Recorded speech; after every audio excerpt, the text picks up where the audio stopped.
বাংলাদেশের অন্যতম প্রাচীন ও গুরুত্বপূর্ণ বিষয়ভিত্তিক শিল্প হলো চা শিল্প।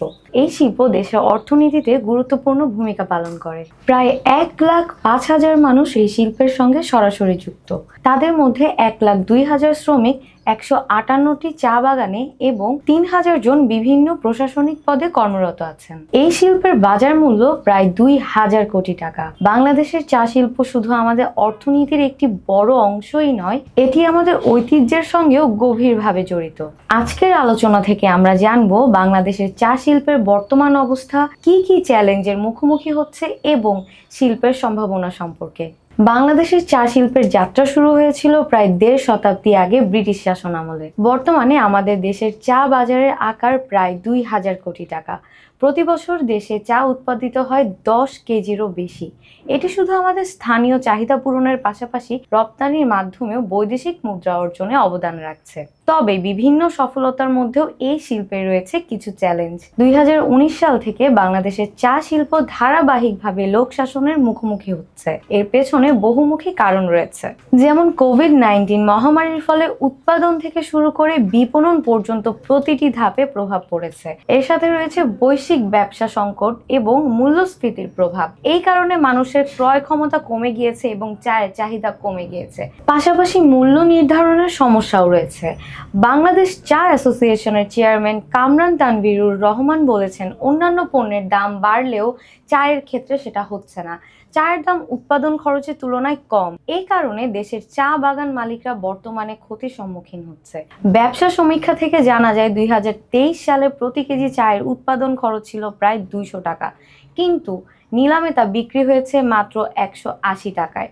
এটি এই শিল্পের জন্য অত্যন্ত উদ্বেগজনক। বাংলাদেশের চা নিলাম বাজারের কেন্দ্র চট্টগ্রাম চা নিলাম কেন্দ্র, যা 1949 সালে প্রতিষ্ঠিত।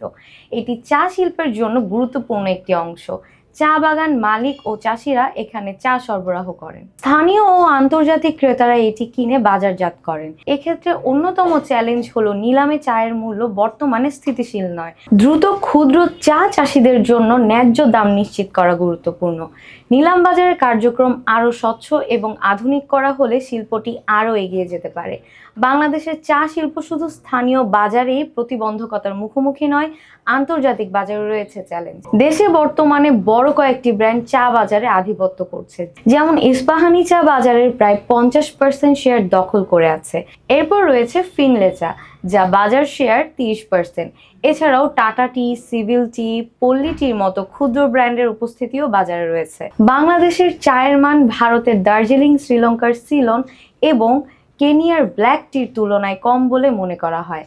তাছাড়া উৎপাদনশীলতায়ও আমরা পিছিয়ে আছি। উদাহরণ হিসেবে বলা যায়, শ্রীলঙ্কায় প্রতি হেক্টরে চায়ের উৎপাদন 3,300 কেজি, আর আমাদের দেশে এটি মাত্র 1,740 কেজি।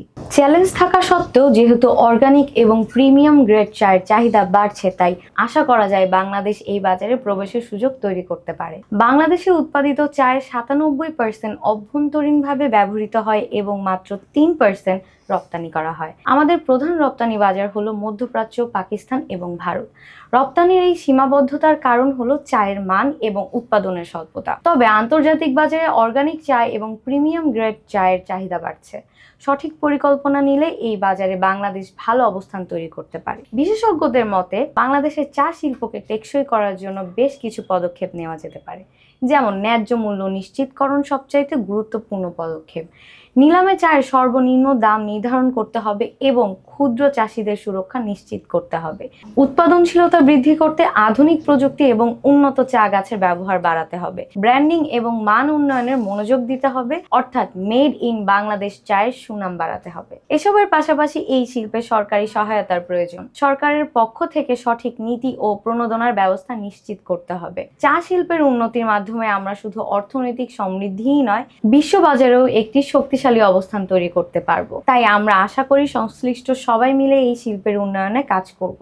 সঠিক পদক্ষেপ নিলে চা শিল্প আবারও একটি লাভজনক শিল্পে পরিণত হতে পারে। ভিডিওটি দেখার জন্য ধন্যবাদ। দেশের অর্থনীতি বিষয়ক এমন আরও ভিডিও দেখতে চাইলে লাইক, শেয়ার ও সাবস্ক্রাইব করে আমাদের সাথেই থাকুন। ধন্যবাদ।